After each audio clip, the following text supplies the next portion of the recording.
Bab 2802. Di dalam rumah harta karun Heng Shan. Tapi itu tidak perlu, kita langsung pergi dari sini saja. Eric Qin menggunakan mata dewa melihat sekeliling dan menemukan bahwa formasi partai Heng Shan ini hanya biasa saja, mungkin lebih kuat dari formasi perkumpulan dua klan, tapi tidak terlalu kuat juga. Ketika menghadapi formasi begini, Eric Qin bahkan tidak perlu repot-repot memilih posisi. Dia memimpin di depan, Dedi Fu beserta dua muridnya mengikuti di belakang. Ketika merasakan formasi penghalang, Eric Qin terus melambaikan tangan dan merobek tirai itu dengan mudah. Hal ini sama seperti merobek kertas putih. Bakat formasi dirinya memang lumayan bagus, apalagi memadatkan pola dewa kelahiran. Sekarang menghadapi formasi biasa ini, Eric Qin tidak perlu berpikir terlalu banyak. Sepanjang jalan, mereka berempat terus maju ke depan. Meskipun mereka sedang menerobos sekte sihir, tetapi prosesnya seperti sedang jalan santai. Dedi Fu melihat demikian juga merasa semangat. Kali ini mungkin menemukan orang yang tepat. Meskipun pada saat itu dia juga memecahkan formasi luar, tetapi dia telah merenungkan dalam waktu yang lama dan perlahan-lahan memecahkannya.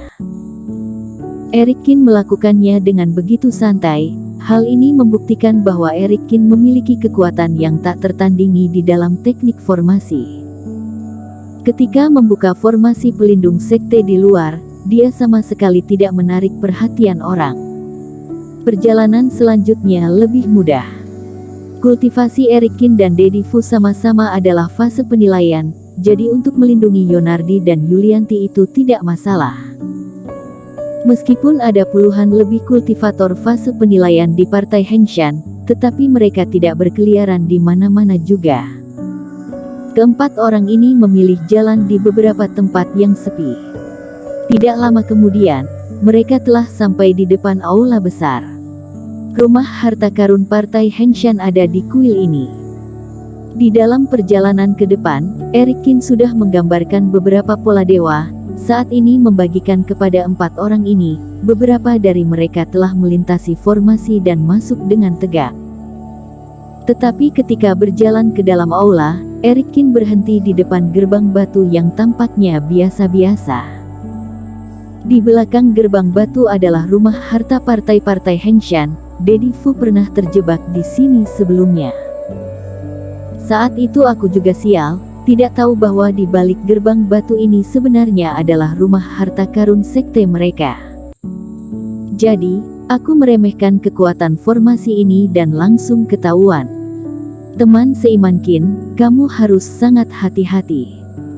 Jika formasi itu disentuh lagi, partai Heng Shan akan lebih waspada, Dedi Fu mengingatkannya.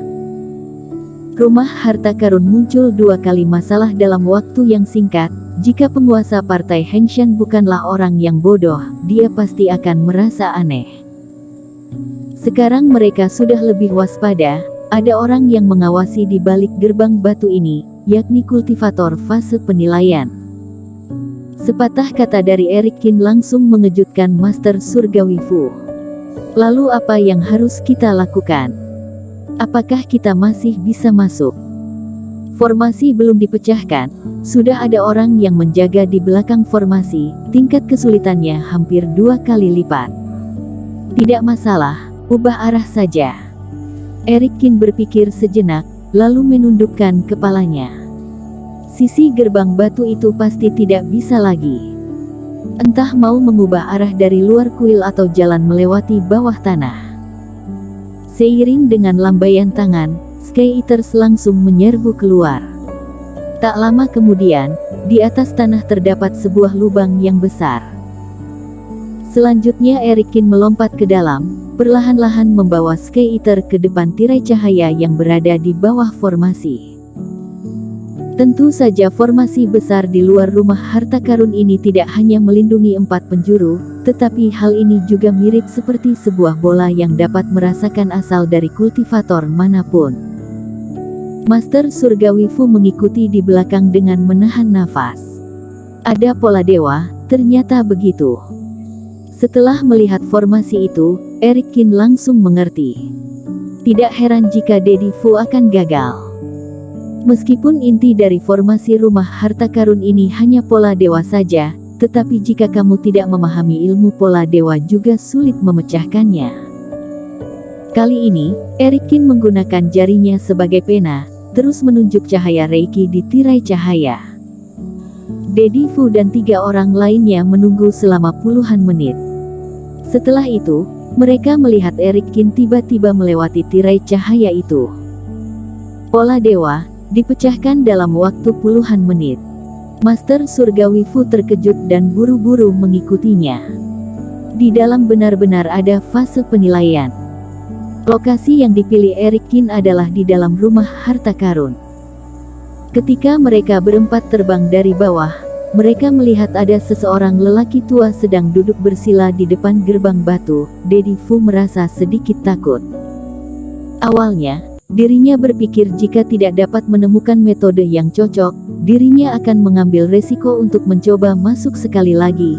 Tetapi jika dia memecahkan formasi dengan cara begini, maka lelaki tua yang sedang duduk bersila itu juga akan menangkap dirinya. Senior, jangan khawatir.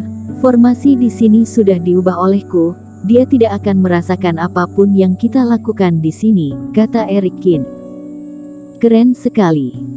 Daddy Fu tersenyum dan mulai mencari sesuatu yang ada di dalam rumah harta karun. Rumah harta karun dari sekte partai Henshan tidak kecil, kira-kira sebesar ratusan meter persegi. Bagaimanapun ini adalah sekte besar yang terdiri dari puluhan tingkat fase penilaian. Tidak seperti sekte sihir yang berada di lautan tak berujung yang begitu asal-asalan. Hanya saja ketika sedang berjalan, Daddy Fu terkadang meletakkan tangannya di tanah dan terkadang mengubah posisi. Tatapannya tidak pernah tertuju pada harta yang berada di sekitar, dia sepertinya tidak tertarik dengan harta di sini. Sebaliknya, dia justru lebih tertarik dengan permukaan tanah. Sudah ketemu di sini. Ketika Daddy Fu berjalan ke suatu tempat, ekspresinya langsung menjadi gembira. Selanjutnya dia mengeluarkan roh senjata khusus dan mengeluarkan napas panas yang menyengat dari bawah tanah. Setelah mengamati dengan cermat, Daddy Fu menganggukkan kepala. Master Guru, kita sudah cari ratusan tempat, apakah kali ini benar-benar sudah menemukannya? Yonardi dan Yulianti juga merasa gembira. Iya, aku yakin, pasti ada di sini. Daddy Fu tersenyum. Teman seiman Kin, jika kamu masih belum ngerti, aku bisa jelaskan dengan kamu. Ketika melihat ekspresi Eric Kin yang bingung, Daddy Fu tersenyum. Teman seiman Kin seharusnya juga tahu sedikit tentang ilmu pemurnian alat. Di dalam mencari harta, benda paling berharga adalah senjata.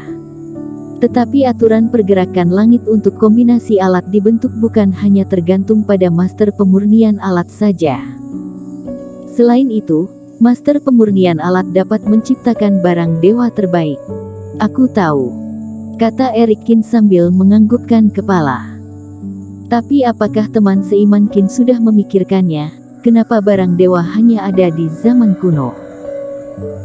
Setelah zaman kuno berakhir, walaupun master pemurnian alat berikutnya bisa membuat roh senjata yang sangat kuat, bahkan tidak lebih lemah dari beberapa barang dewa, tetapi mereka tidak bisa membuat barang dewa yang sebenarnya. Ekspresi Eric Kin langsung berubah. Dia belum pernah memikirkan masalah ini. Memang, sekarang para kultivator dapat menggunakan teknik abadi untuk memurnikan pil dewa yang ditinggalkan oleh para leluhur, tetapi belum pernah mendengar bahwa ada orang yang bisa membuat barang dewa. Membahas tentang metode pemurnian alat, master pemurnian alat tingkat tinggi tidak kalah terlalu banyak dengan master zaman kuno, kan? Pada zaman kuno, semua orang bisa membuat barang dewa. Apakah pada zaman sekarang, master pemurnian alat tingkat tinggi tidak sebaik zaman kuno? Jika ingin mengatakan karena barang dewa, energi abadi di dalam tubuh kultivator fase penilaian tidak jauh berbeda dengan kultivator zaman kuno itu tidak mungkin. Setelah topik ini diperluas, Daddy Fu menjadi lebih semangat ketika berbicara. Eric Qin mendengarkan dengan menahan napas, karena dia merasa bahwa apa yang dikatakan Daddy Fu adalah rahasia mutlak. Tapi saat aku meninggalkan sekte dan memilih untuk berkeliaran, ada banyak rekanku merasa aku adalah orang yang tidak terkekang dan tidak disiplin, mengejar kehidupan yang bebas, sehingga menggunakan alasan bepergian untuk main-main dan menyia-nyiakan bakat. Tapi sebenarnya aku pergi cari rahasia sesungguhnya dari pemurnian alat zaman kuno. Bersambung.